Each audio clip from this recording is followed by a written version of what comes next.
Recebendo aqui Andresa Lira, massoterapeuta, terapeuta integrativa e terapeuta multidimensional, para a gente tentar compreender quem somos nós, de que maneira essas terapias podem de fato trazer qualidade de vida e o que é que a gente pode entender por qualidade de vida. Qualidade de vida é ter aquele corpão, ser jovem. A gente não pode ter qualidade de vida se a gente tiver um pouco mais de idade. Pessoas com deficiência não podem ter qualidade de vida. O que é qualidade de vida para mim é diferente de qualidade de vida para você? Andresa, ajuda a gente, está precisando de muita ajuda. Um bom dia. Bom dia a todos os ouvintes da Rádio CBN. Para mim é uma satisfação estar aqui dividindo um pouco desse conhecimento que vem realmente se difundindo, né, até pela necessidade dos nossos dias. Se compreender em profundidade se faz hoje uma necessidade primordial, porque nós vivemos numa vida tão corrida, tão cheia de responsabilidades, que se a gente não parar para se observar, né, no nosso profundo, o nosso corpo físico ele vai mostrar esses sinais. Então, viver em qualidade de vida é você se entender como um ser único.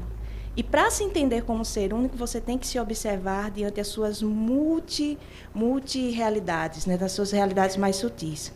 Hoje, nossa vida, como nós estávamos falando antes, né, nós estamos realmente bombardeados de estímulos. Então, esses estímulos nos colocam quase sempre numa perspectiva do futuro. Gera muito em nós a ansiedade, né? Gera muito em nós esse estado de que em algum momento alguma coisa vai acontecer, de que temos que assumir as responsabilidades acerca ainda do que virá. E muito pouco a gente está no presente. E a vida se desenvolve no presente. No presente, com não é? certeza. Andresa, até a gente entrar nessas questões mais delicadas, mais íntimas, eu queria que você nos ajudasse a compreender o que é que vem a ser um massoterapeuta, um terapeuta integrativo, um terapeuta multidimensional. Muito bem. Bom, o massoterapeuta é aquele profissional que vai trabalhar junto às técnicas de massagem, desenvolvendo as massagens, né, dentro de algumas técnicas que se diferenciam entre elas. E ele vai trabalhar junto a essa qualidade de vida física, né? E também porque, assim, eu desenvolvi um método, né, que olha de forma sistêmica a todas as pessoas que procuram a massagem. Então, a massagem ela nunca vai ser tão somente uma ferramenta técnica, porque o toque conversa, o toque ele emana energia. Então, a partir do momento que eu estou ali desenvolvendo uma técnica de massagem, eu não estou tão somente conectada ao corpo. Eu estou conectada a todo um campo energético, vibracional, toda a parte psíquica e emocional. Então, ter esse entendimento é fundamental. Mas, em vias de regra, o profissional que geralmente entra para essa área, ele desenvolve tão somente as técnicas de massagem que elas se diferenciam entre elas, né? Então, o massoterapeuta é aquele profissional que vai trabalhar com técnicas de massagem. As terapias integrativas, né, como você bem falou aí, eu sou formada em Reiki, nível 3, eu tenho formação em barras de axis, em florais de bar, é um portfólio bem extenso. Então, todas essas terapias que eu falei, como bem fala a palavra, ela integra a um contexto de autocuidado, né, e de autoconhecimento. Então, essas terapias elas chegam para conectar as pessoas ainda mais em seus processos de autocuidado e de autoconhecimento.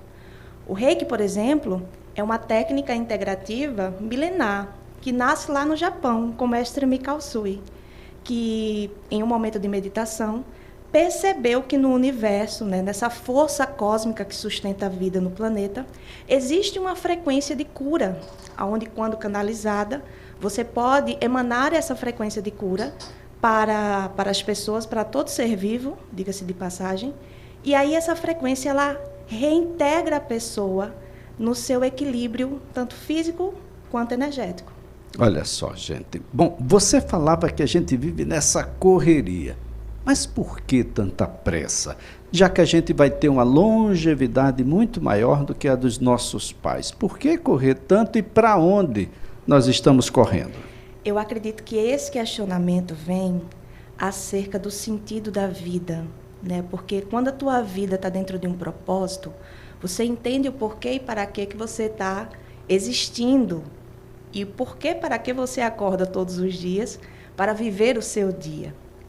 Quando a gente está nesse modo operante automático, e diga-se de passagem, boa parte da gente está nesse efeito, né? Acordando tão somente para cumprir compromissos, a gente acaba se perdendo no critério, nas nossas prioridades. Então, a gente muitas vezes prioriza aquilo que, porventura, a gente acha que é a necessidade, mas o nosso corpo físico, o nosso mundo íntimo, está muito mais latente para coisas que a rotina não deixa. Ou seja, para mim é muito difícil parar, tomar uma xícara de chá, escutar uma música, respirar. Acredite, a gente passa o dia, às vezes, e nem percebe que respira. Nossa respiração 5 é alta. minutinhos aqui na praia de Pajuçara não faz mal a ninguém, não, né? faz, às vezes até no trânsito. Sinal fechado, peraí, eu vou agora me perceber. Não vou entrar nessa vibração de estresse, de correria, de buzina, né? Como é que você organiza seu dia? Você se prioriza nesse dia ou você está tão somente para cumprir os seus compromissos na agenda? Onde é que você existe para você? Então, quando a gente não tem essas primícias, a gente acaba se perdendo no processo, e aí é onde vem essa avalanche de problemas sobretudo com as doenças psicossomáticas. A ansiedade, a depressão, ela nasce justamente desse movimento da gente se distanciar da nossa essência. Eu estou muito frustrado com o meu passado. E eu estou muito ansioso porque o futuro não chega. Exato. Aí fica complicado. Nunca está no presente, que é onde a gente pode transformar as coisas. De que maneira as terapias integrativas, multidimensionais, elas podem, de fato, ajustar um pouco mais, equilibrar um pouco mais, harmonizar um pouco mais eu comigo mesmo, de modo a ter uma qualidade de vida melhor? Quando você se permite a viver uma experiência dentro das terapias integrativas, você passa a se perceber quanto indivíduo singular. Quando você se percebe quanto indivíduo singular, você vai começar a fazer aquilo que está de acordo com a sua essência. E aí você reformula o roteiro do seu caminhar, do seu trilhar, da sua existência. Então, as terapias integrativas, ela é um plus para um processo que é seu.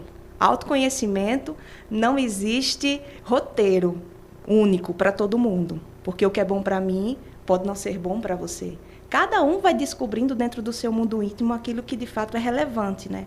Então, as terapias integrativas, como o nome bem fala, integra esse processo de autoconhecimento e faz o indivíduo se perceber naquilo que de fato existe quanto propósito, quanto essência, quanto ser.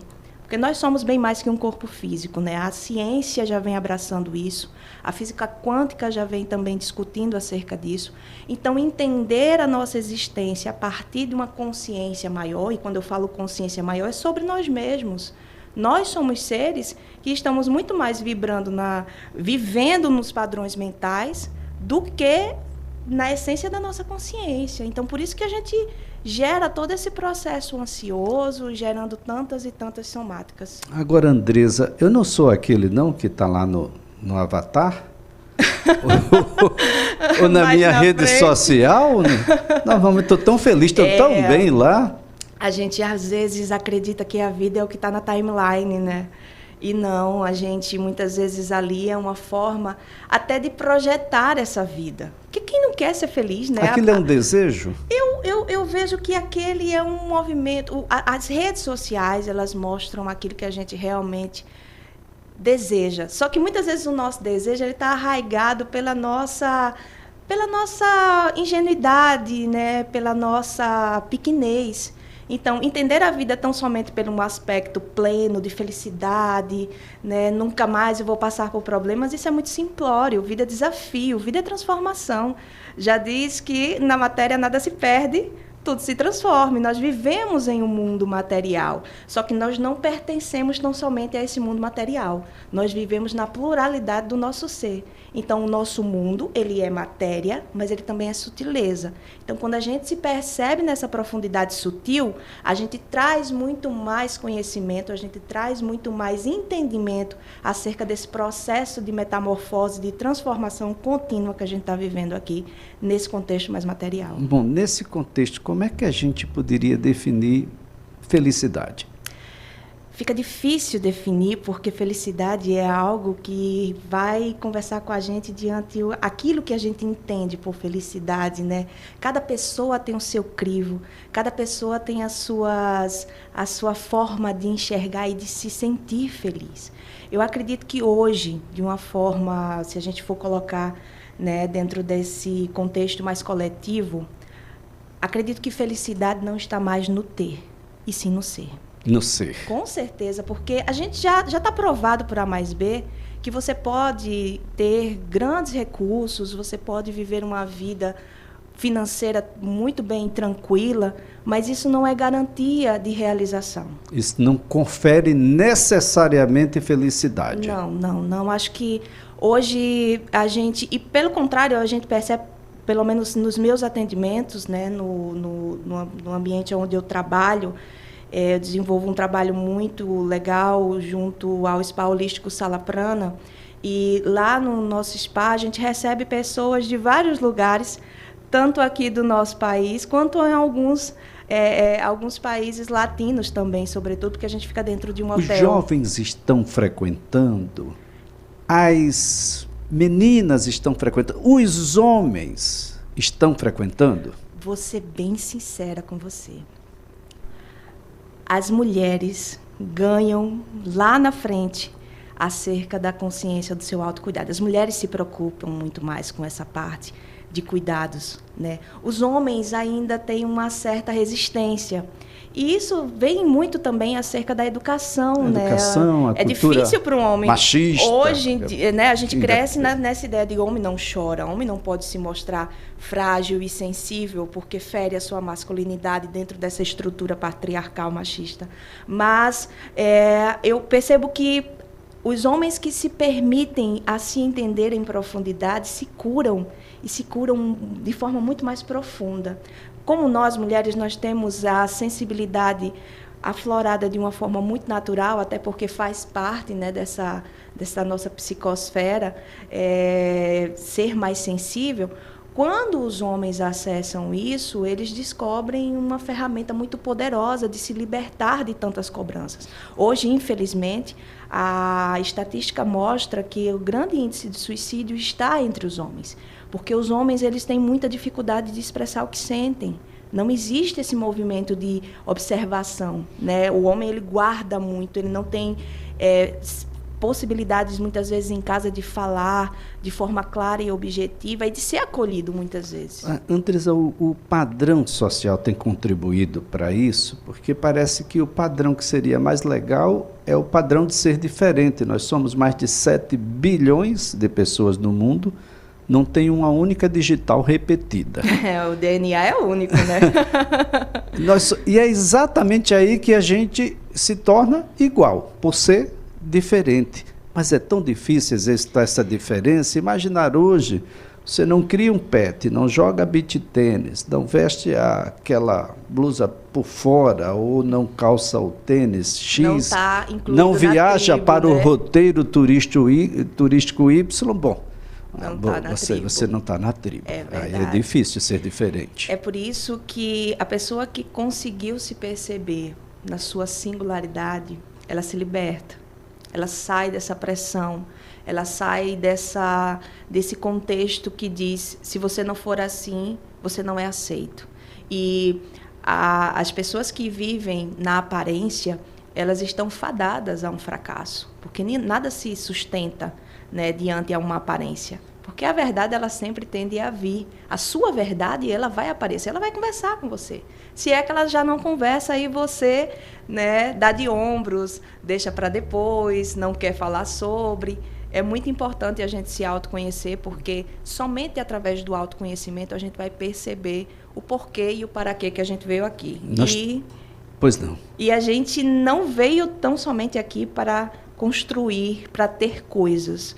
A gente veio, sim, para ter coisas, para usufruir, né, de todas as nossas possibilidades de conquistas materiais e financeiras, mas isso precisa ter um sentido na nossa vida, porque ter somente isso sem sentido... Uma relação com as coisas imateriais, não existe, né? Não existe como se sustentar. Com essa sua parte subjetiva. Eu fico aqui muito preocupado e relato essa preocupação dia após dia, ano após ano, com as nossas crianças. Sim. Elas são submetidas desde muito cedo a uma agenda que dá inveja a CEO. É verdade. Dessas multinacionais aqui. São tantas cobranças. Porque você tem que aprender a ler muito mais cedo, andar muito mais cedo, correr muito mais cedo, e você tem que fazer natação, e você tem que fazer inglês, e você tem que fazer, e você tem que fazer. E não se aprende a essa relação com você mesmo desde cedo. Antigamente, e essa corda vai arrebentar em algum lugar, Andressa. Antigamente a gente tinha um ócio criativo que realmente fazia com que a criança entrasse num mundo mais lúdico. Hoje a coisa está tão tecnológica, né, que eu acredito, sabe, que tudo é o equilíbrio. Nós temos que realmente ter um avanço tecnológico, e que bom, porque a tecnologia também salva, também cura, só que a gente precisa, porque a linha é muito tênue, né, para a gente perceber. As crianças hoje estão realmente, muitas delas, vivendo em padrões ansiosos. Tem muita criança que tem, sim, problemas com ansiedade, e até algumas delas com depressão. Então, isso é um quadro realmente muito preocupante de saúde pública, que a gente precisa observar em profundidade. E isso vem dessa rotina exaustiva. E muitas vezes você está ali educando o seu filho, projetando nele uma realização que você não teve. Então, você coloca no balé, você coloca no inglês, você faz tudo para que a criança seja aquilo que, porventura, você não conseguiu acessar na sua vida adulta. Quem foi que disse que o recreio não educa? E por que ele está cada dia mais curto e que todo mundo acha que ele atrapalha o aprendizado daquela nota a mais que ele deveria tirar no Enem daqui a 10 anos? Eu vou lhe dizer algo. Eu venho de um bairro periférico, eu moro no Vergel do Lago. E na periferia, você vai encontrar ainda crianças brincando de bola, de peão, de chimbra. Criança brincando de criança. Brincando de criança, tomando banho de chuva nos bairros, porque a criança da periferia ela não tem acesso. Ela não tem um computador à disposição, ela não tem um tablet. Então, ela tem que se conectar com as outras crianças e fazer ali acontecer, né, o seu dia no mundo lúdico. Então, nos bairros periféricos, você ainda vai encontrar crianças brincando. Obviamente que muitas vezes essa falta de acesso prejudica o desenvolvimento dessa criança. Muito bem. Andressa, foi um prazer tê-la aqui no CBN Maceió. Um ótimo dia. Foi toda minha. Muito obrigada ao convite, e que fica aí a reflexão para todos. Bom, vamos exercitar o nosso ser, né? Ser. Andressa Lira, massoterapeuta, terapeuta integrativa, terapeuta multidimensional.